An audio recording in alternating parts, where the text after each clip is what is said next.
All right, so we've been getting a lot of interest in how to tic tac, and it's a critical and important beginner skill to develop. So in this video, I'm going to break it down and try to go through all the critical fundamental pieces of getting to where you can do a successful tic tac and build speed. And the fun thing to feel in a tic tac is that this is really the first place you might ever feel pumping. Because when we get into the tic tac, we actually generate speed, and we do that through some similar mechanics to what you might see someone doing in a half pipe or a mini ramp or whatever. So I'll break that down. I'll show you how that works. We'll go through all the parts and pieces of how to, the sequence of the turn of each turn. I'll give you some drills that you can use to develop those turns on your own in a very simple way, and then we'll learn one turn at a time. Then we'll take it into the tic tac and see if we can build some speed with it. Got some good images, and as always, if you guys have questions about any of this, just feel free to hit me in the comments and let me know if you want me to focus on a different skill to help break it down and make it simpler. And that's the whole goal. We're just going to take these into a deep breakdown, really kind of analyze and talk about each really important piece that you're going to be able to do and feel as you execute your tic tacs.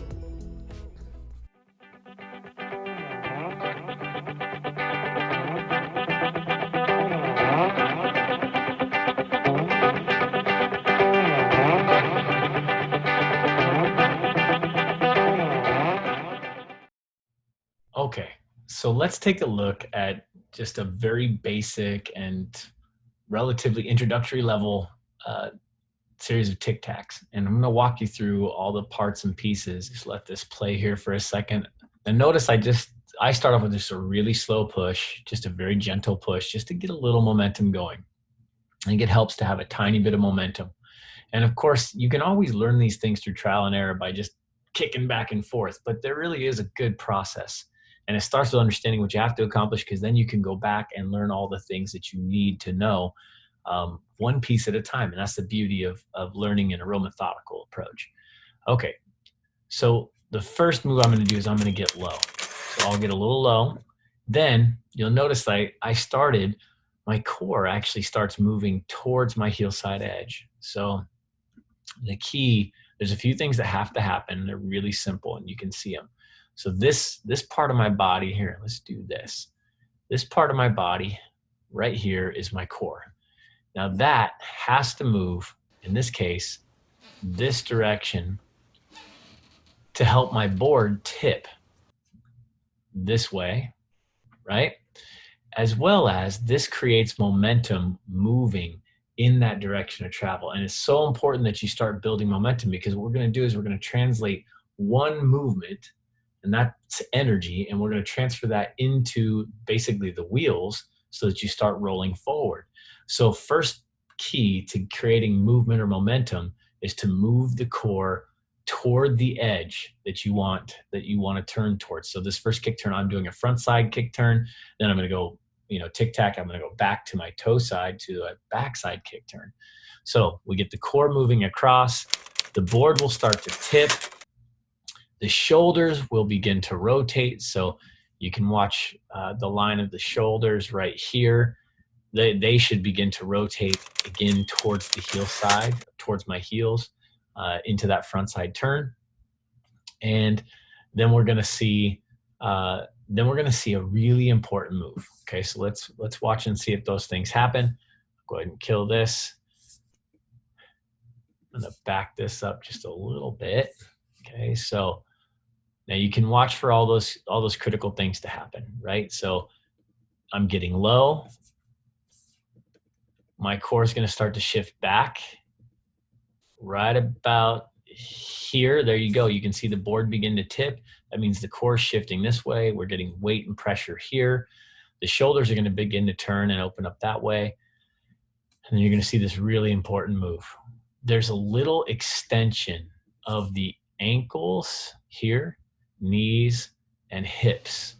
Now that's going to make my core rise up. So if I go back in here, clear all my drawings, again, this piece of my body right here is going to start to rise, right? When I do that core shift. So I'm going to start to get that chunk of my body rising up. You can already see that my ankle is extending. So the line of the ankle here is beginning to open up and move to there. That's the extension. This knee right here, these two angles are opening. So getting larger, right? That's that extension of the front leg. The back leg also extends some, not as much as the front leg, because I've got to keep the back leg bent a little so that I can pick the front wheels up. So, but that front leg has to extend, then it can retract. So I got to load it and then retract it. And a really cool thing happens as this board begins to tip. There's energy in your trucks. So in the trucks of your skateboard, hold on a second, I'll grab a board. So another little place that you get momentum is by bending the trucks. So when you press on the trucks, mine are pretty stiff. But when I put a lot of pressure on them, this truck will begin to move. And this piece right here, there's rubber bushings in here, I'm sure you're familiar with. Those rubber bushings actually have some tension that develop like a rubber band or any spring that loads and releases. As these wheels load, they then, when we let off, right, they're gonna load and they're gonna release, and that's gonna transfer into more speed and energy. So I get that sort of rebound effect. When I tip the board that way, I'm getting extension, so I'm actually driving my mass this way faster, which builds some potential for speed and energy. And I'm moving my body laterally, so I'm going to start to feel like I'm going to fall over towards my heels. All of those things are adding up to a transfer of energy and which helps create speed when you execute this right. This is why Tic Tacs can actually build momentum. And I'm not the best at them, but people who are really good at them, they can tip and dig so hard into those turns that they create a ton of energy. So go ahead and let me remove my drawings really quick. And let's take a look at this, all right?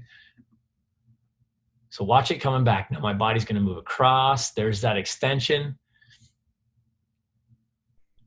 So you can see that board kind of tipping and loading there. There it goes. That was a pretty good one. I got some energy into that one.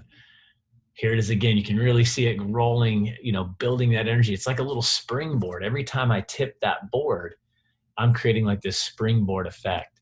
So we'll watch it again, and we're going to go back to the sequence, right? So the first steps were we get low, then we got to transfer our core across our board towards the edge we want to turn towards. Then we've got to get the shoulders to rotate, and our lead shoulder has to lead into the turn. Then we're going to create some extension so that we can create some energy into that turn, tipping the board, making it carve a little more before we lift up the front wheels. The more we commit to driving ourselves inside the turn before we lift up, the more energy we're going to create. Then the next step is we've got to pick up. So a really important thing is when you pick up, go ahead and watch this for a second. When you pick up, you really have to try to keep your lead shoulder down. If you tip your lead shoulder up too high, you'll see right here, notice that my lead shoulder is staying pointed down, right? So it's pointed kind of on a line like this. Yeah, maybe that's the wrong line here. It's pointed kind of on a line like this, somewhere down here a little bit. It's really important. If this shoulder were to start to rise up, so just to give you a little visual, let's say the shoulders tipped on a line where this shoulder started rising up. What happens is my spine begins to tilt back towards my tail. And when my spine tilts back towards the tail of my skateboard, I'm going to lose balance, and that board's going to shoot right out from underneath me, just like stepping on a, funny cartoon, stepping on the banana peel kind of thing.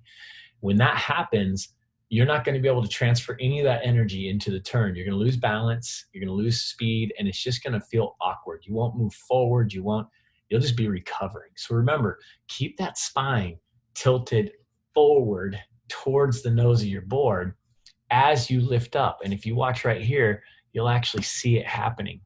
So I'll go ahead and let this play.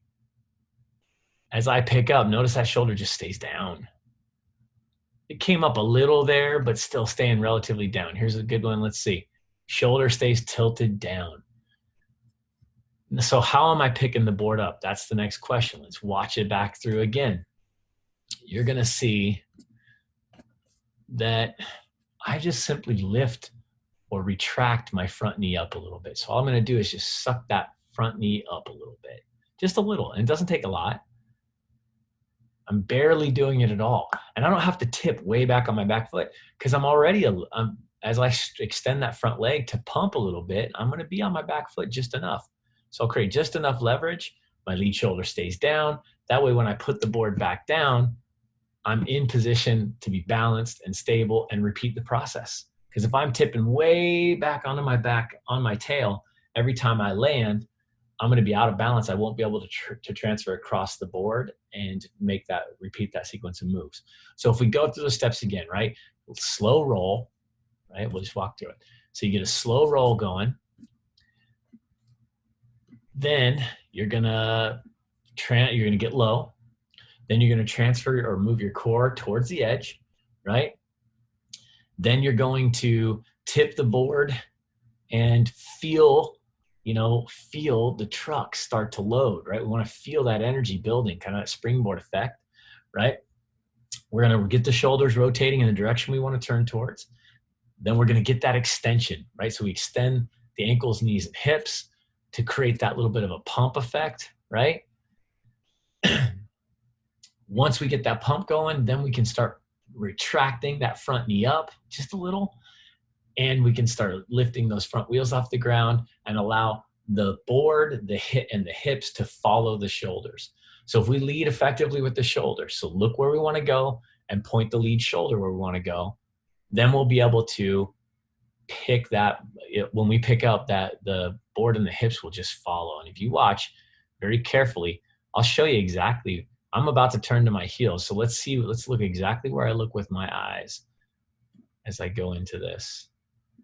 So I'm looking right where I want to go. So you can see right here, I'm looking kind of right down on this line ahead of my board. You can see my shoulders are pointed out this direction, which is going to help lead me into that turn and lead that rotation. Really important. So where we look and where we point our lead shoulder makes a big difference in how effectively we can kick turn. Now here's a really important piece, and this is really, really interesting to understand, is that before I pick up, if I just try to pick up my legs and move my body underneath, I won't get a very good turn. I have to first lead with the shoulders to create momentum, then pick up into the direction I want to turn so that I can build the right rotary sequence to create momentum into that rotation. It's so important. Again, so if we go back through all those steps, right? Roll slow, get low through the ankles, knees, and hips, right? Move your core across your board into the direction you want to turn towards. Get that board to tip and feel the trucks load. You're trying to feel that. Then rotate your shoulders so that they are leading the hips before you lift up. Now extend your legs and the joints of your legs, so your ankles, knees, and hips, into that turn so that you're building more momentum and energy, and it's going to make it easier for you to lift up. Then keep your lead shoulder down as you pull the lead knee up a little bit to pick up the front wheels. Now use your lower body to rotate that board to catch up to your shoulders so they match. Then you're going to land, get low to absorb that impact, and then start crossing over and move in the next direction. Okay, let's take a look at another skater just executing the same thing. He does a really good job of just doing simple tic-tacs here, and you'll see some of the same things. Shoulders lead, right? He doesn't tip a lot. He doesn't really get into it very far. He doesn't get very low either. So if you don't get low, you can't extend. But he's doing it enough. And you only in the beginning need a little taste of everything. Just get a little low. Push and extend a little bit. Only move a little bit across your board each direction. until you get feel for it. And the farther in you move, the harder it is to move back the other way. So you want to be careful and just start really small, just little fluctuations. Get into a couple drills. So there's some really simple drills you can do to help um, break this down and simplify what you're doing. And if you're just starting out, I'm going to recommend that you start on the carpet, where you have, maybe something even to hold on to. Just be careful of sharp objects and things like that. Really pay attention to your environment so you don't hit your head. Always wear protective equipment if you have it. But start on the carpet and just practice these moves on the carpet and simplify. Don't try to do the whole thing at once. Just practice moving across and then, picking up and then turning and breaking all these things down into really simple steps. And then, or you can, if you don't have carpet, take it out on the grass. Find a soft piece of grass where your board won't roll around and try it there.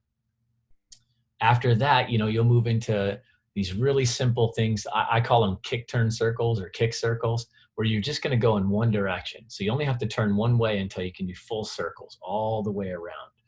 And this is such a cool movement because you get to really feel that movement into the edge, and you can pump harder and harder, and you can actually build speed as you make a circle. It's really cool.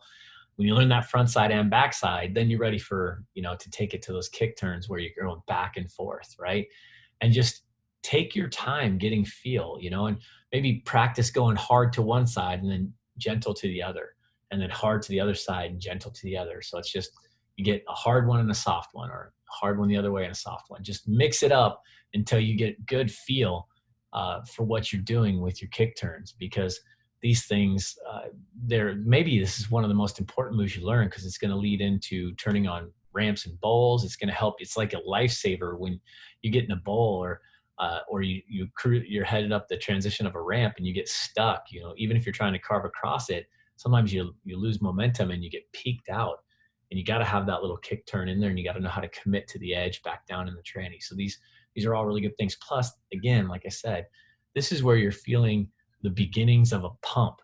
And it's such a critical thing to get that feel for pumping, because that's a sensation that you will sink your teeth into in skateboarding. It feels so good.